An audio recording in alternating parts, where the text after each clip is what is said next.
শ্বশুর তো দেখতেছ ওই যাই ওখানে যাই। শ্বশুর আব্বা ভালো আছেন?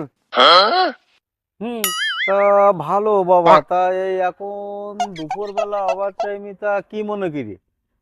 তার মানে হঠাৎ? আব্বা আমি আপনার মেয়েরে নিতে আইছি, আমাকে বাড়ি অনেক কাজ আছে। তাহলে এইসো বাবু, ভালো হয়েছে ওভার বেলায়। তা চলো বাড়ির দিকে যাই, চলো চলো বাবু। ধনকে দেখলু তুই ননিস না, মনকে চিনলু না, সোনাকে চিনলু বানাকে চিনলু।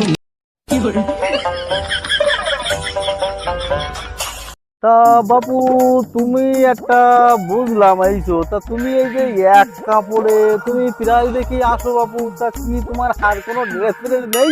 ও আচ্ছা, এই সমস্যা। আমি এক জামা পরি তাতে সমস্যা? আমি যে প্রতিবার আসি আপনার এক মেয়ে বারবার দেন আমার, কেন তখন একটু পাল্টা পাল্টাই দেওয়া যায় না? জামাই বলে কি?